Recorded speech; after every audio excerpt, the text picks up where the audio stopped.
You know, it's often been said that it's like creating a healthy terrain inside where the body can heal itself. Exactly. And that's why my children could always, when they were eating this way, they could play with sick children and not get sick.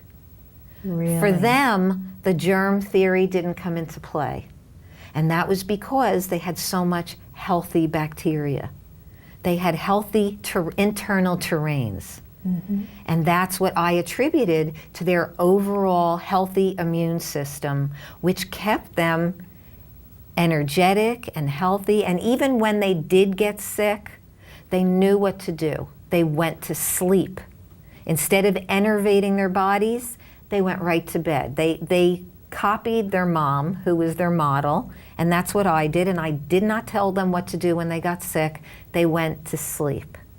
And when people come to see me with their children, I tell them, when your children are ill, you must stop feeding them.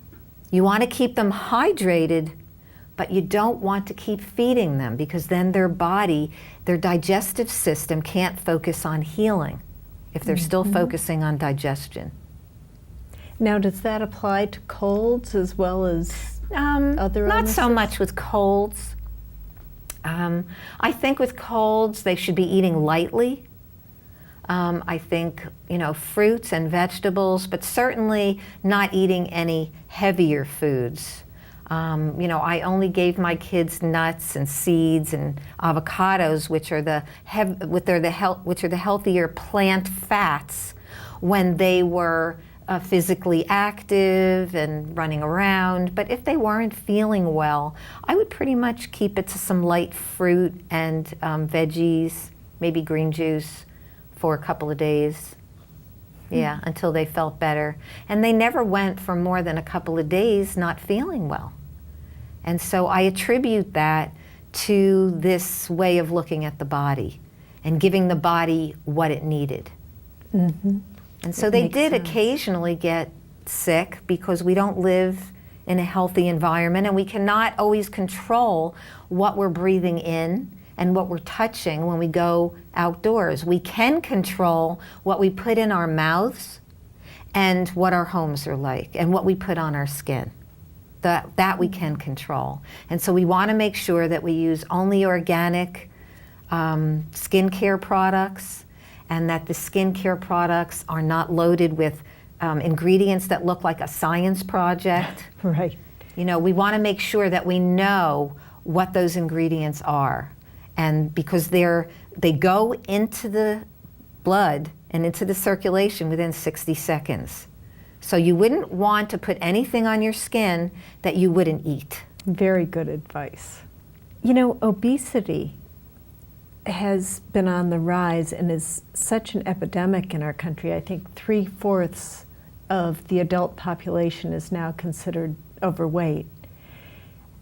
How would you recommend we address this? Well, I feel that all of the foods that our children are being programmed to eat is causing the problem.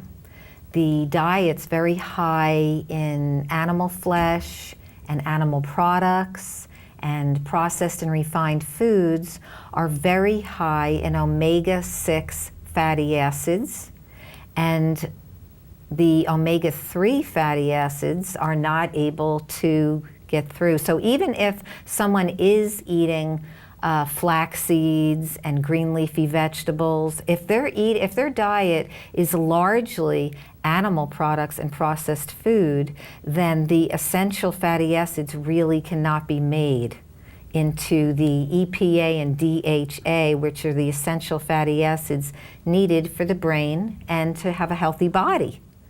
So with a diet heavy in omega-6s, and also animal products don't digest very well, they cause a lot of problems in the human body with digestion.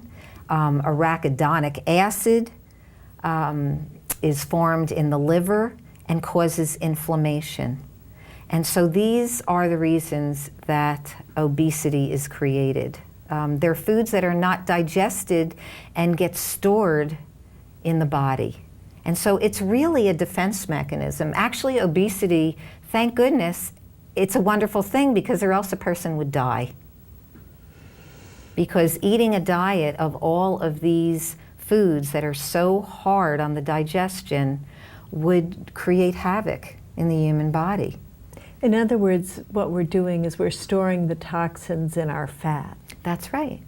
That's Yeah. right. And that's why when a person goes on a healthier diet and lifestyle, starts to exercise, starts to eat these healthy foods, these fruits and vegetables, these toxins that have been held into the cellular tissues for so many years start to be released. And just know that this is not a diet, this is a lifestyle. The raw food lifestyle, no matter what percentage a person is, a person could be 50 or 60% eating fresh, raw plant foods, and that is fantastic. And if a person is eating these healthy foods, then the body is going to gradually become thin, and the weight will gradually come off. So it's really a matter of being patient and knowing that one can eat as many fruits and vegetables as desired, and that those will not cause fat in the body. So, Great. yeah, so that's really what I think is important for people to know.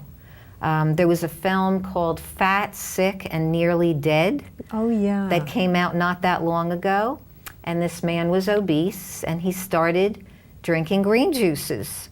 And he went across the United States helping other people with getting onto these green juices to lose weight, and he saved people's lives. And he lost hundreds of pounds, Yes, didn't he? Wasn't he yes. about 400 pounds? I think he was around 300, but he lost most of his weight. And there's other people who have been 400 and above who have done this and gone down to healthy weights. So it's there if people want to do it, and it's getting more and more popular today that a raw foods lifestyle is the way to go to bring you back to your ideal weight. So what would you recommend to young parents who want to start changing their children's diet?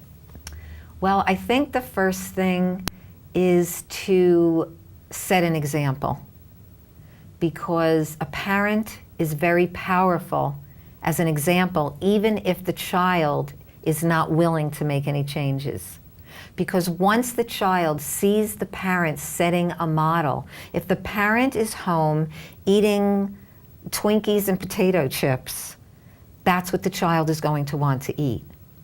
And also during pregnancy and breastfeeding, if the parent is eating fruits and vegetables, the child will have the taste for fruits and vegetables. So it's important to eat an abundant amount of them, a large part of the diet. So, you know, That's these... fascinating. Yes. The preference passes on? That's right. And it goes into the amniotic fluid, and it goes into the breast milk. And there have been articles in some very mainstream journals about it. So it's not anything that's hidden. It's just not publicized. And it really needs to get out there more, and that's why I'm doing this. That's great. It's vitally important. And I think that once people start living this way, they can know that they're able to eat as much fruits and vegetables as they want, and they will lose weight.